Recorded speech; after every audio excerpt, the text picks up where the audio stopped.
Welcome to Daryl's Little Corner. We'll be with you every Monday from 7 till 8. I am so glad that you tuned us in today. In the studio with me is a lady that needs no introduction. I'm Dr. Dwaila South. Been here before. Welcome back. Thank you. Thank you for asking me back. Oh, we're glad you came back. We were thinking the other day, this year has just slipped by. It's October already. And I tell you, Halloween's coming up, and then the holidays and Christmas and all that stuff. But October means something else to you, doesn't it? Well, you mean Breast Cancer Awareness Month. That's a very important thing in our healthcare environment. Is people sometimes will not think about it all year long until everybody starts talking about it and seeing the pink ribbons. And breast cancer happens all the time, but this is the month that's been designated to be more aware or have a heightened awareness of breast cancer. Well, it's all kind of campaigns all over the television. You get a newspaper, it's pink. It's hard to miss. Pink. Yes, honey. Well, the first time that I approached you about being on this program, you turned me down flat. You wasn't interested? Tell us why. You mean to do something about breast cancer, or? No, actually, I wanted to do something about being a cancer survivor. Oh, okay, okay. Well, I think back to when, for many years, I was the local chairperson for the American Cancer Society, and we did the first Relays for Life that were done, the fundraising, and did that every year. And one of the aspects of the Relay for Life is the Survivor's Walk. And I found that some survivors, were really tickled to get to walk, and then a few that I, wouldn't have thought would have missed a beat, said, no, I don't want to do that because I just want to forget about having cancer, and I don't want to call attention to myself. I don't want people to feel sorry for me, and I'm not going to do it. And I would beg and beg and beg, and they still wouldn't do it. And I couldn't understand that at the time, not having had that experience. But later on, when you go through a cancer experience and you deal with cancer on a personal level, and it's the first thing you wake up every morning thinking about. You wake up and say, "Oh, I've got cancer. I'm dealing with this problem." And you go to Walmart and people ask you questions about it, and you try to go back to work and people ask you questions about it, and you just get tired of thinking about having cancer all the time, and you just want to wake up one morning and not have it be mentioned. And so went through that with myself, and kind of got my feet on the ground, and then my husband at the time, Robert Bitter, developed lung cancer and lived about 2 months after his diagnosis. And so then that became the focus of life again, was death or cancer. And so it's just when you go through that 2 years in a row, you just don't want to talk about it for a while. You don't want to have to deal with it. You want to just be in denial, I guess you'd say, and pretend like it's not part of your life when it's a big part of your life. And so I didn't want to call attention to myself. And when you asked me to talk about it, I said, no, I can't do it. But I mean, you realize eventually that the experience is a learning experience, and what you gain from it is worth sharing with other people, and that you're being selfish not to do so. And so when enough time had passed that I could talk about it without tearing up or getting upset or feeling emotional, then I decided, well, I'm just being selfish. I need to get out there and actually talk about it and help somebody else, because that's what I do for a living, And so here we are. That's another thing. Being a doctor, I don't know why, but people don't think doctors are supposed to get sick. I mean, your doctor, that's your doctor.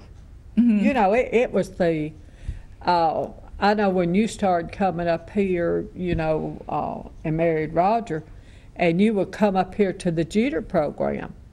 The first time I talked to you, I didn't recognize you. You didn't know that, did you? It's been so many years since I'd seen you. And Tate said, "Do you talk to Dr. South?" And I said, "No, is she here?" He said, "Well, you just talked to her."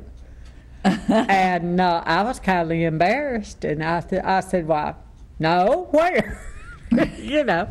So when I got to know you and got comfortable with you, and you were a real person. I mean, it's different now when you're just the doctor. It's different. I mean, now think about it. I mean, I know I'm silly, but I'm not the only one. You don't think about your doctor having real people. I mean, yeah, they got married and they had kids, but you're not a part really of their life, and you're not. That was an odd thing for me to, I didn't, in fact, it was hard for me when I decided to come to your office, because I said, well, no, we're friends. No, we're talking about a doctor over there, and Ronnie told me, he said, over here, she's Dwaila. Over there, she's Dr. South. And that's the way it is. That's the way it is. It just, I don't know why it's different, but it is. It's just different. Well, I you think, turned out to be human and everything. Oh, my. Well, everybody goes through life and they compartmentalize it, and I guess that's... We do. Yeah. We do. You see people one way in one environment. And it's that old thing about you go in the grocery store or something and see somebody that you only see in a clinic with, That's right. just say, for instance, a white coat or a scrub suit on. And, I've had people, back years ago, run into you in a store, and they'll say, "Oh, well, I didn't know you with your clothes on." So, like you didn't wear nothing. Right, like you didn't wear any of it. Instead of being in a scrub suit, you had on jeans or whatever. And so, I remember when my first husband died, and I was single for a couple of years, and I worked down at the deli at what is now E.W. James. And I worked there, and one of the ladies came in from the beauty shop. And I realized, I waited her plate, and I realized she didn't have a clue. She really didn't. And she didn't realize until after she left and went home, and she thought, "Oh, that was Daryl." You're out of your spot, and they're not expecting you to be there, and I understood that. We've laughed about it. I don't know at the times we've talked about it in the beauty shop, but it was just funny. But she really, sometimes you don't really look at who's fixing your plate, or you don't look at your doctor as a person. It's that white coat. I mean, that's the way it is. I mean, that's the way we're set up. I don't know. Well, I think part of it is that when you go in to see a doctor, whether you're a lay person or a doctor yourself, I mean, you just kind of tense up, and you're operating under a fear of, what are they going to tell me? What are they going to do? And your defenses are up, and you really you don't process the information the same way because of being under the stress of, I got to be sure and remember to tell them That's true. what my problems My are. blood pressure always shows high at the You doctor. get white coat hypertension. What is wrong with me? That's But normal. That's true. That's normal. True. I can go home and check it's okay. I thought, well, maybe I don't check it right. Something wrong here. But it is. It does. Yeah. It does something to you. Well, that makes you a cancer survivor, though. A doctor who is a cancer survivor. Isn't that something? Yes. And there's a little something that I'm sure I haven't shared with you. My sister is a cancer survivor. What kind of cancer did she have? Breast. Oh, okay. She, now her and JD, which I'm not, I hate to say I'm not from here because I've been here forever, but I was originally from here, and my sister now lives in Eustis, Florida. But when she married and JD's father died, he trusted them with his wife, JD's mother. And everywhere they went, they wouldn't have a house that didn't have a room, an apartment for her and a bathroom. And Ruth was very devoted to her mother-in-law. And Miss Roden, she was old and she was dying, and Ruth found a lump. And she did not go to the doctor until Miss Roden was buried. She just said, I can't. Be amazed at I how have to often that take care." happens, that people put off things. We kind of tend to say, well, it'll either get better or it'll get worse. And if it gets better, I can forget about it. And if it gets worse, then I'll have to do something about it. And so right. everybody kind of walks around in a state of denial. And denial is a defense mechanism that we all have, and to a certain extent, it's a healthy one. Because if you didn't have a healthy kind of denial, you wouldn't be sitting here right now, because you would have waked up and said, well, I'm not going to leave the house because a West Nile mosquito might bite me, and I'm not going to get in the car because I might have a wreck on the way down there. And so you wake up and you say, well, I know these things can happen, but they're not going to happen to me today. So you get up and you get dressed and you go outside and you get in your car and you go do what you've got planned. Got to do it. Using a healthy denial. But when the defense mechanism of denial comes to the point where, you find a lump in your breast and you say, well, that's not, I know breast cancer exists, but it's not going to happen to me. And I've seen people get breasts the size of softballs with a lump the size of a softball before, somebody else noticed it, maybe their husband or before they actually were forced to come and get something done, and then it's too late. So there's an unhealthy denial too. Well, she went after Miss Roden was buried, and which to me, waiting that long was a big mistake. But she had the lump taken out, but they just took the lump, and she had chemo. Now she said this chemotherapy, I wonder if she'd have had to have that if she had went on. Maybe not. I don't There's know. no way to know. One thing that we need to talk about is that breast cancer has some things about it are preventable. There's things in your life that you can't prevent. You need to have an understanding of well, it's kind of like the quote that the AA, Alcoholics Anonymous, uses, Lord, help me to change the things I can and accept the things that I can't change, and the wisdom to know the difference. Well, that applies to breast cancer risk. And is it time to take a commercial break? Just If it in a is, minute. we'll come back and we'll talk about that. Okay. I do want to say that my sister Ruth lived, and she's 15 years survivor. That's great. That's wonderful. She's got it licked then. Yeah, she does. Praise the Lord. We're here with Dr. Dwaila South, and we're discussing a difficult subject. It's breast cancer. Go ahead. Okay, I wanted to talk to the people today about the fact that when you're fighting breast cancer, you need to know who your enemy is. You need to know as much about breast cancer, what causes it, the different types of breast cancer. People don't know this, but there's like 20 different kinds of breast cancer. Really? That's right. Sometimes it's caused by heredity, just inheriting the gene for it, and sometimes there are other risk factors. So that's kind of what I want to talk about there. Okay. First thing I want everybody to know is that back in the year 1960, the incidence of breast cancer in America was 1 in 20 women, and that was in 1960. That means that 5% of women would get breast cancer. At that time, that was the statistic. And when I was in medical school in the late 70s, the odds changed. It became 1 in 14. 1 in 14 women.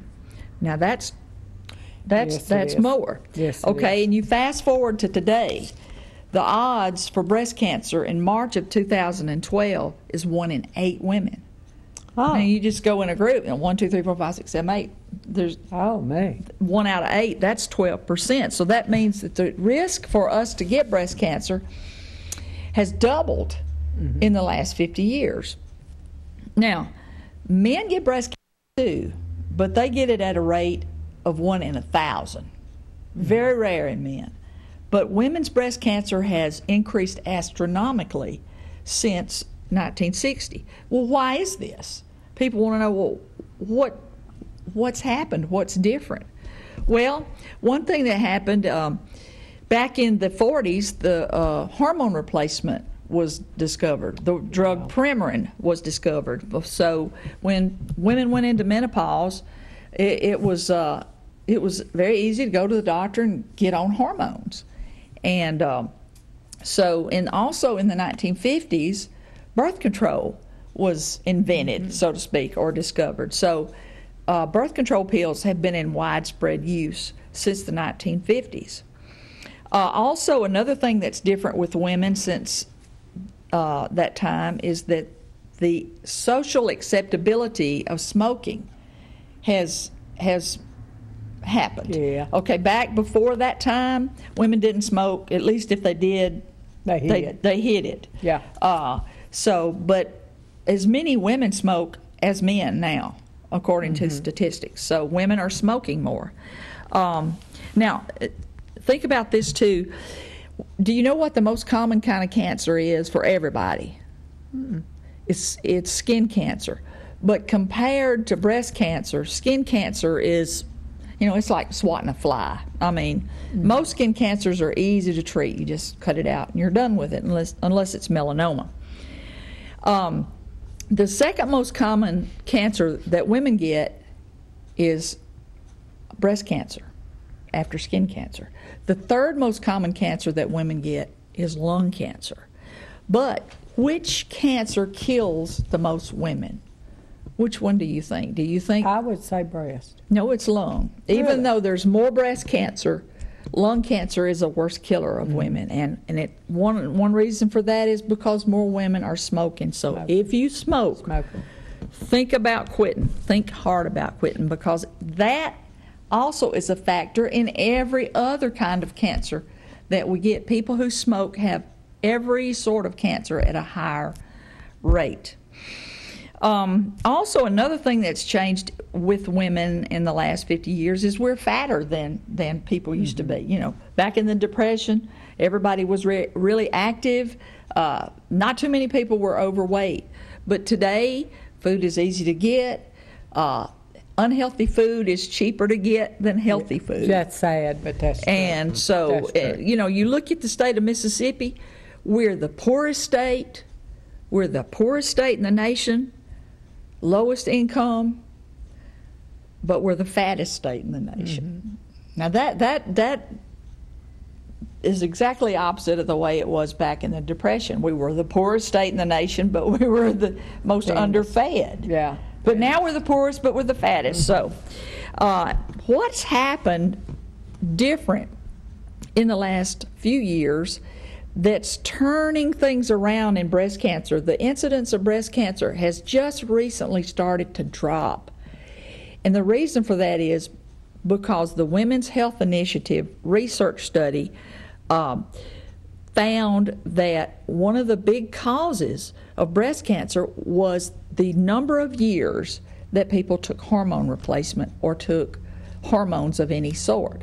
So what you want to do to minimize your risk for breast cancer is to minimize the years that you take hormone replacement. Mm-hmm. I see people in their 80s that still take hormone replacement, and that's not natural.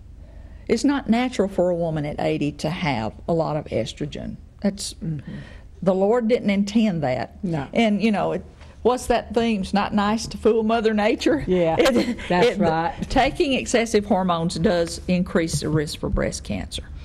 Another thing is just family history. Because you have a sister with breast cancer, that increases your odds. Because there's a gene for a certain kind of breast cancer. It's called a BRCA1 or a BRCA2. Now, that's something you can't change. If you inherit that gene, it's there. If you have that cancer gene, it also raises your risk for ovarian cancer. So, people who have first-degree relatives with breast cancer probably ought to be treated and see if they have that cancer gene. To go to a doctor and say, my mom had breast cancer or my sister had breast cancer, and I want to know if I've got that gene.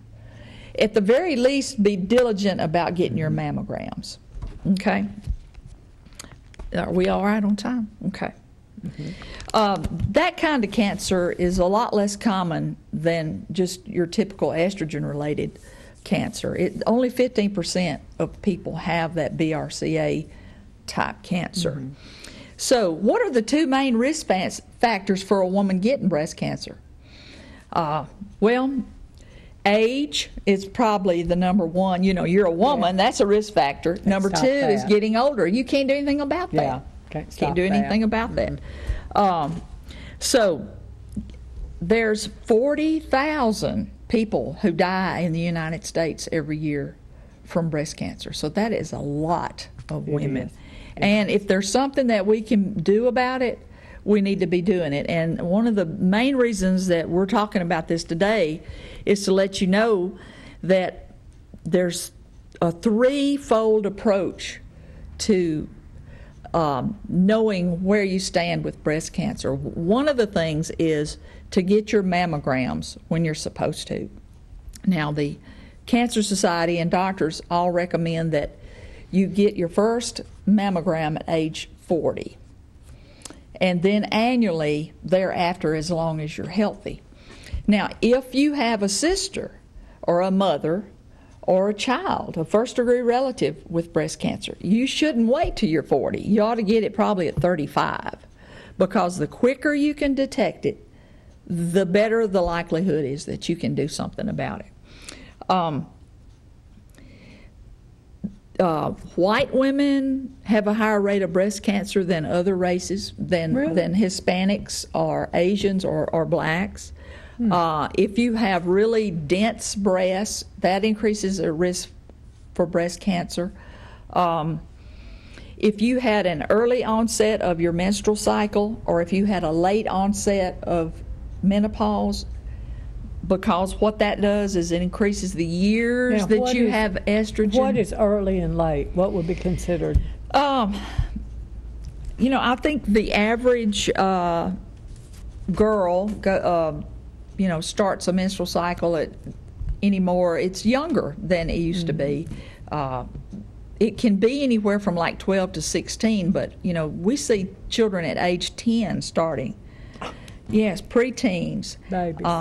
That increases your risk. And the average woman goes through menopause at age 50. Now that's an average. Nobody does it exactly on schedule, anywhere from 40 to 60, but 50 is average. So if you start your menstrual cycle at 10 and don't stop until you're 60, or if you don't stop taking hormones at some point, that increases the number of years that your body is exposed to estrogen. Also, women who have never breastfed have a higher risk, and most people aren't doing that anymore either. No. Well, it's hard to do that and work at a factory. It sure is. Now the ladies work at factories. Another thing that we've learned is that vitamin D deficiencies can increase your risk for breast cancer. So Really? it's important to know your vitamin D level. That's something that's relatively new. A lot of people, don't know that we can even test for that. Vitamin D is a sunshine vitamin, but vitamin D, what it does is it regulates, it has a very important role in your cell growth.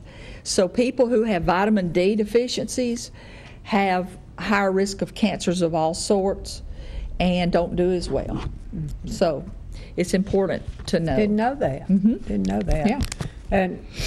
And this is not something that you can just get out in the sun. And of course, sunshine causes it too. Well, all the milk that you drink now is fortified with D, which is important. And when if you're taking calcium, most calcium supplements have D in it. But yes, you can get a healthy dose of vitamin D by just going out and getting 20 minutes of sunshine every day.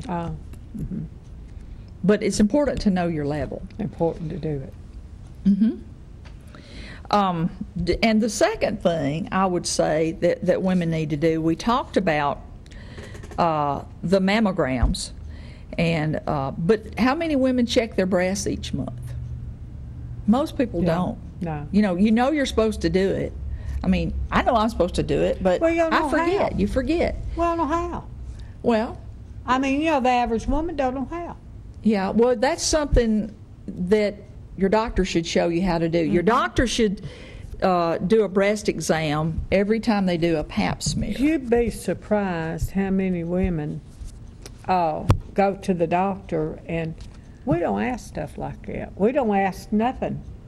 If you don't find it, we don't tell you.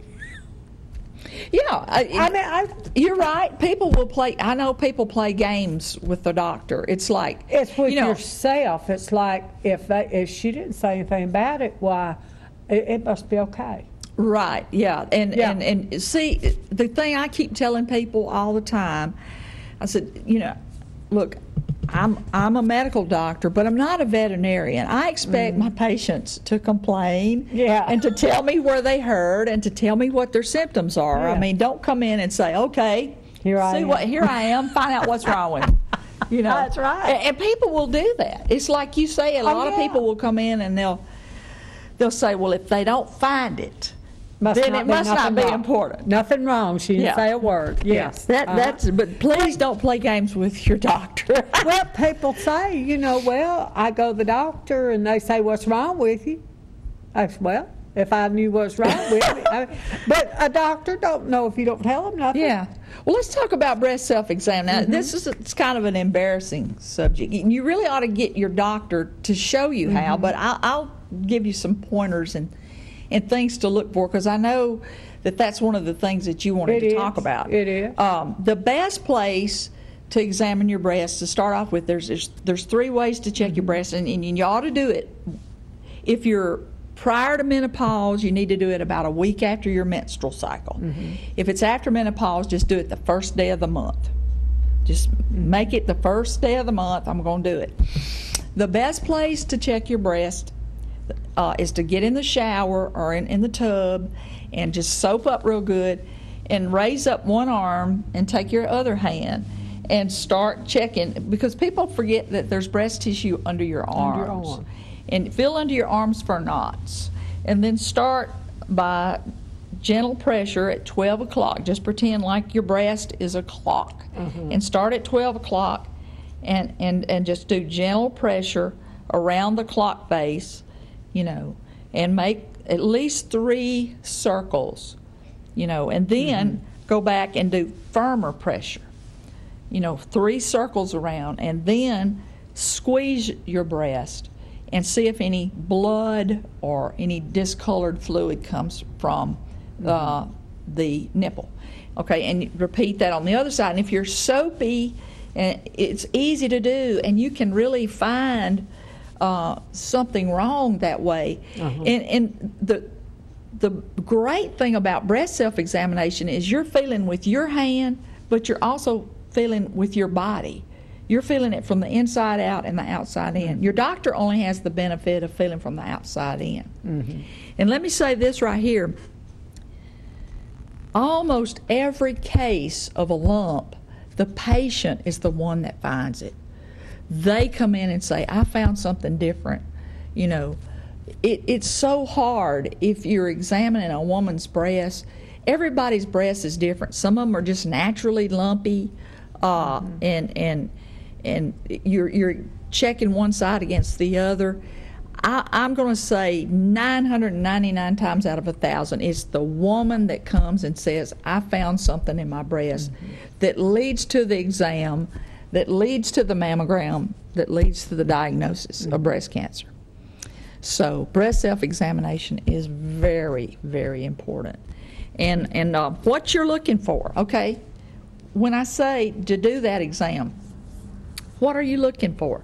Well, you're looking for a difference in, and also get in front of the mirror and look in the mirror, and you're looking for changes in color. You're looking for dimpling. If there's a dimpling or a pulled in appearance, that's not normal. If the nipple is inverted, unless your nipples are naturally inverted, and a nipple that turns wrong side out, that's abnormal.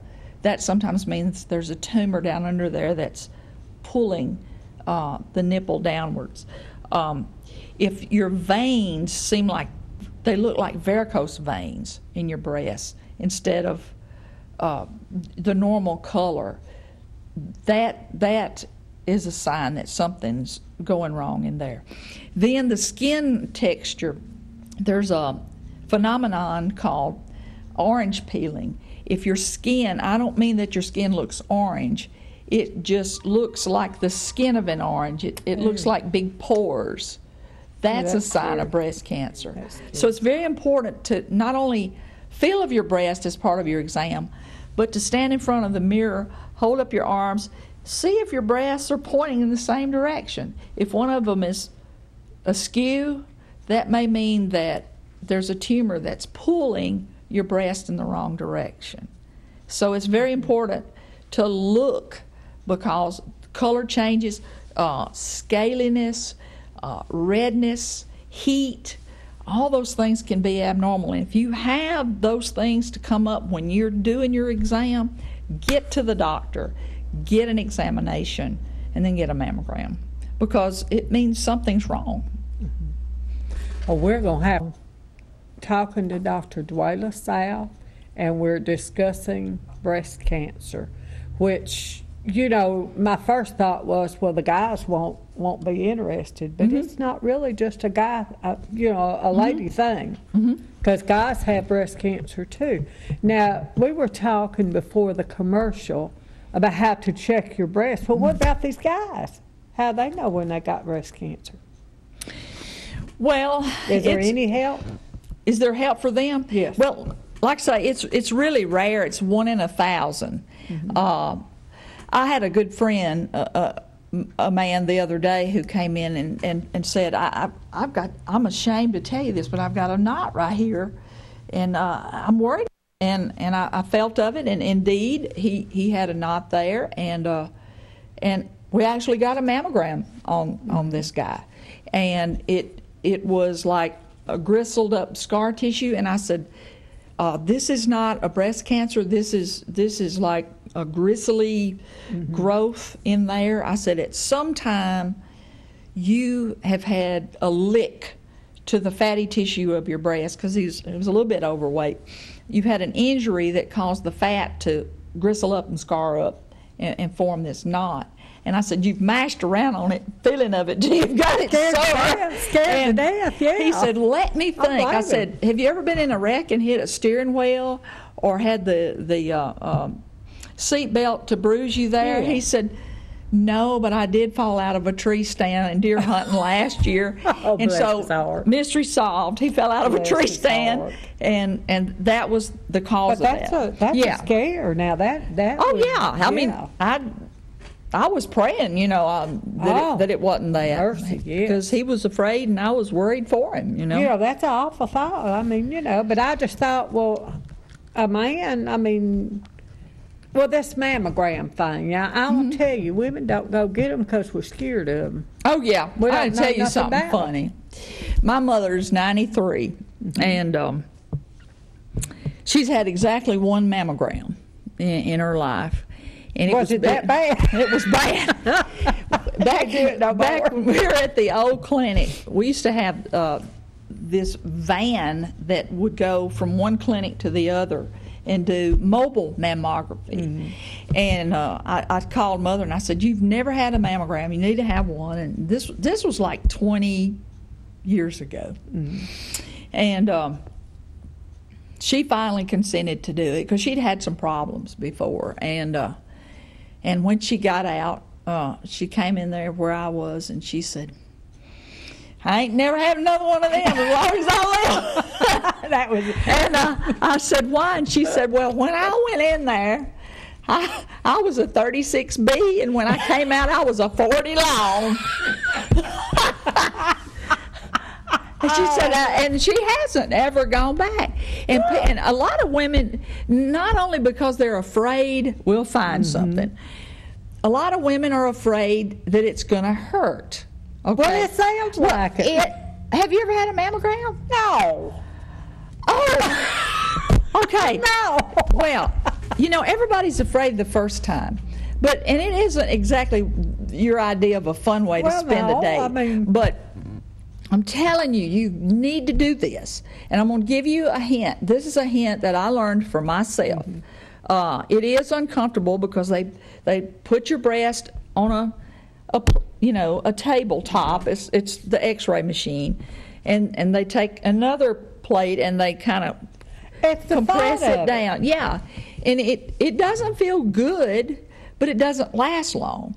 What you do is you make your time that you're going to go, and say 45 minutes to an hour before you go, you take 2 extra strength Tylenol.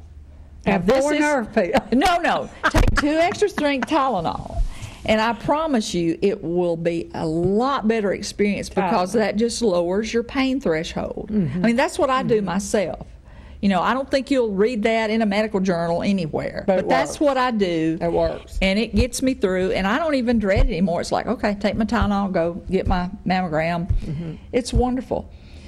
And then the doctor, if you go, well, a lot of times they'll tell you before you leave if you've got a problem, because that waiting period is torturous. If you have to go home and wait for 2 or 3 days to find out. A lot of times now the doctor's on site and they'll look at it and they'll say, "Looks great, we'll see you next year." That's a blessing right there. Let's talk about that not knowing. Yeah, that not knowing. You need to know that if you've had breast augmentation, and what that means is a lot of women have what are known locally as boob jobs, like breast implants. If you are considering to do that, please don't do that, because it makes your mammography a lot more difficult to do.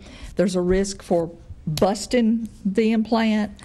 It makes the tissue, it makes the x-rays more difficult to read. So, if you're considering doing that, I'm not talking about you, Daryl, but if anybody who's listening is thinking about doing that, think twice, because it makes it more difficult to do your mammography. Let me be a little helpful here. If you're small and you're thinking about having implants, a little talk I had with one of my grandchildren who thought about, was real serious about it.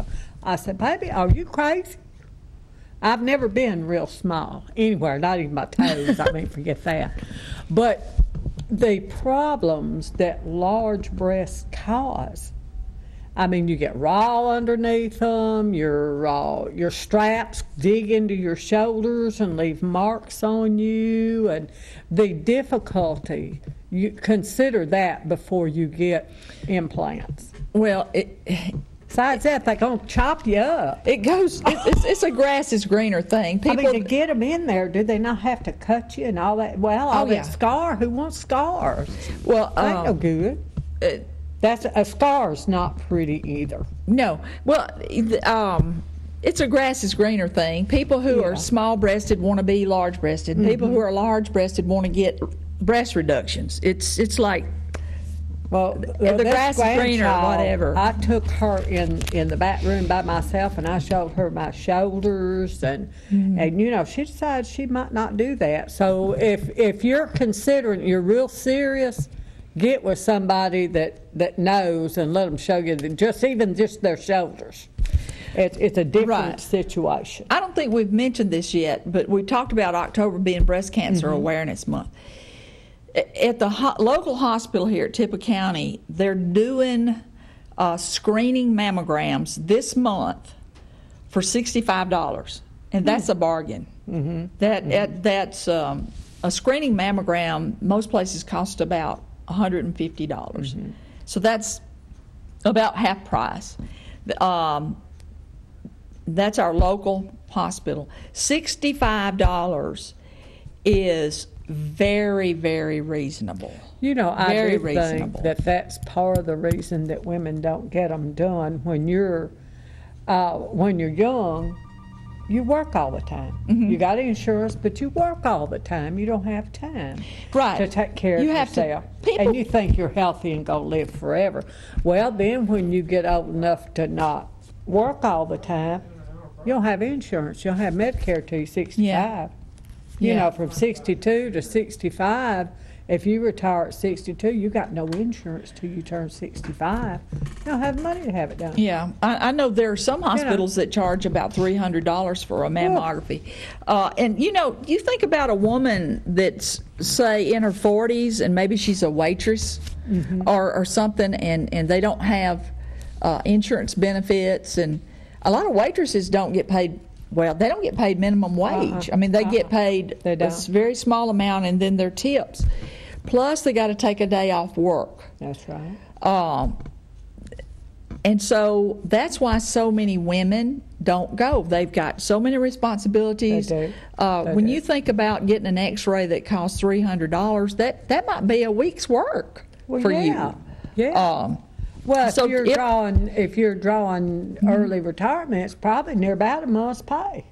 Yeah. Well, you know, right now, at almost every hospital in our area, Breast Cancer Awareness Month is going on, and you can get very reasonable mammograms. $65 is, I mean, it's hard to buy a sack of groceries for that anymore. That's right. And it might be a life-saving thing for you. So, you know, I would just encourage people to remember that. And for a screening mammogram, you don't have to have a doctor's appointment. A lot of people say, well, I'll have to go to the doctor and get an order to get a mammogram. No, you don't have to do that.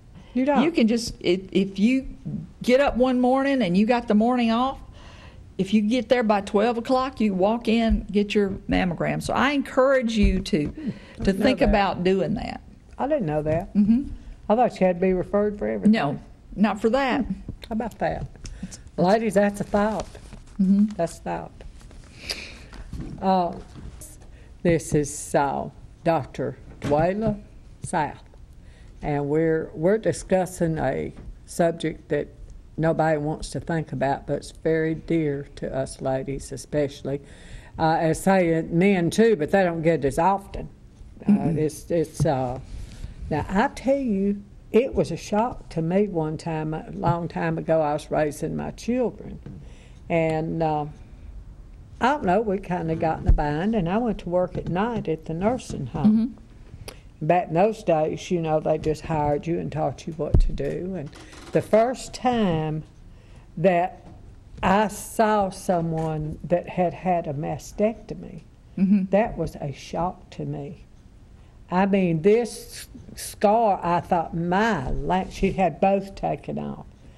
I thought, my lands, you know, they just nearly skinned her from the waist up. I mean, Yeah. the scar was huge, and that would be very horrible to try to heal up, wouldn't it? Yes, you've brought up something that keeps a lot of people from getting even examined because I know, they're I saw afraid of that. I know. You're right. It's terrifying. Well, you know, that's almost never done anymore. It's I know that back when I first started in practice, say 30 years ago, what they call a radical mastectomy or a Halsted procedure. Oh, this was all the way her sides and the scar everywhere. extends from here all the way around Yes. here, and then they go up and take the lymph nodes All the way out, down the arm. and then that person's arm sometimes will swell twice the size of the other one, and for the rest of your life. I mean, you're disfigured for the rest of your life. So I've never seen anything like it. I've had patients who come in way too late because of that fear. I had a patient who came in with a breast mass, like I said, bigger than a softball that was so big that it had broken through the skin, and there was a foul odor. Now, how can you put up with that? Well, when you finally do see that person, you say, why did you wait so long? And the answer would be, well, I decided that I was going to die anyway, and I just wanted to die all in one piece. Yeah. But let me tell y'all something. Radical mastectomies are extremely rare anymore. And if you have a lump, don't let anybody just jump right in there and do a lumpectomy. The standard of care now is a needle biopsy. Just a very small piece of tissue is removed and the diagnosis is made. And now lumpectomies are done a lot more often, where they just take out the actual lump, leave your breast, preserve the breast, and then do chemo or radiation or a combination. And you get the same outcome with hardly any disfigurement.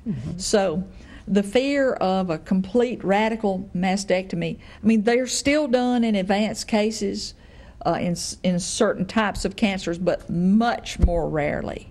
So if that is your fear, then don't be afraid. Because, and if the doctor is wanting to do that right off the bat, you might want to get a second opinion, because that is not the gold standard of care anymore.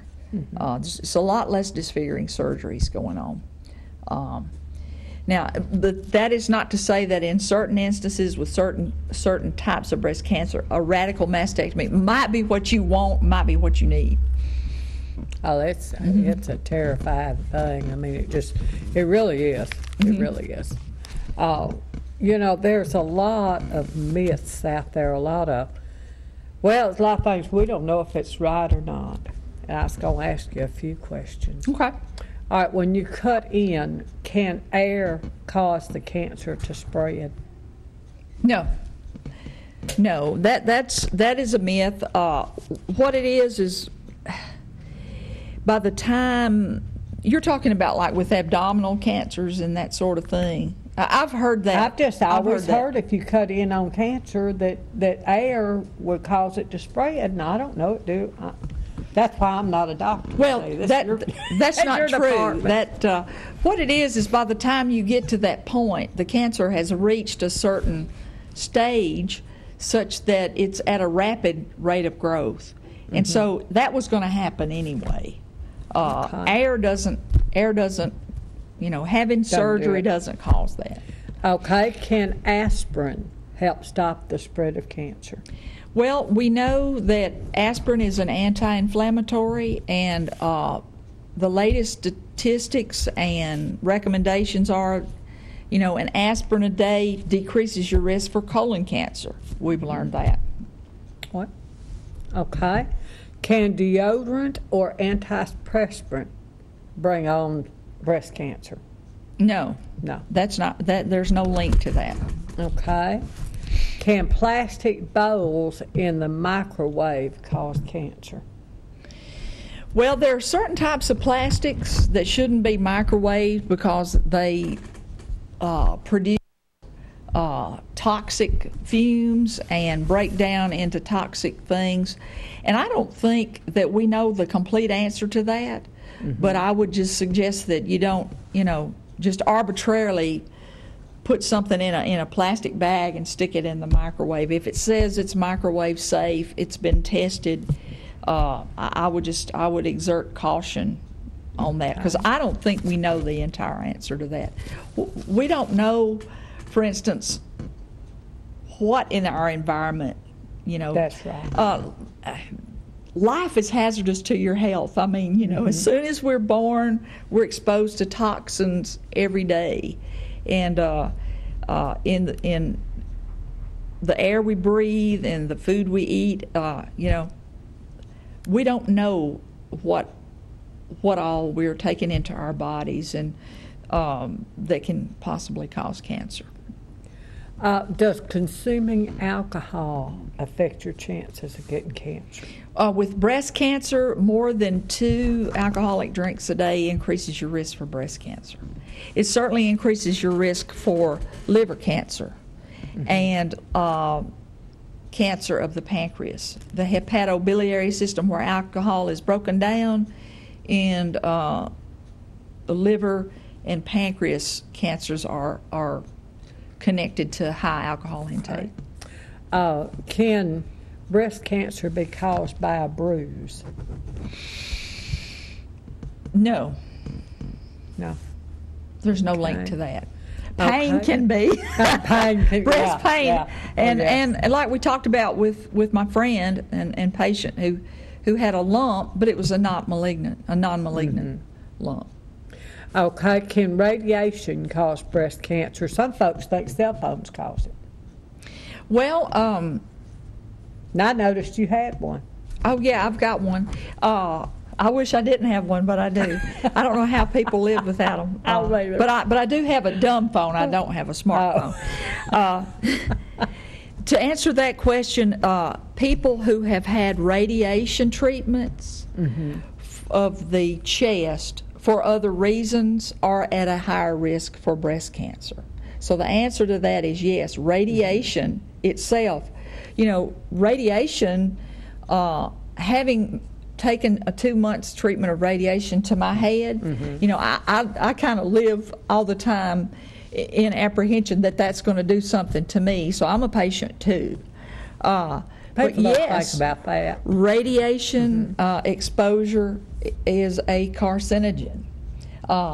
People used to be, when people didn't have precautions, people who did X-rays, they had a high risk of leukemia and lymphoma because of being exposed to radiation every day at work. Oh, we're almost out of time. Okay. I want to get one more question in. Do ladies with small breasts have less chance of breast cancer? No, they don't necessarily. There's no link to that. It's easier to find breast cancer in a small breast than a large breast, but having a smaller breast is not a risk factor, or it doesn't help or hinder. Okay. Just makes it easier to examine, and it makes it easier to do a mammogram. Okay. Well, I appreciate so much you coming and explaining this to us. It's something that we all think about, but none of us talk about. I mean, it's one of those taboo subjects, and we all, it's always in the back of a lady's mind. Well, it is, and cancer is. I like to say that cancer is like a terrorist attack.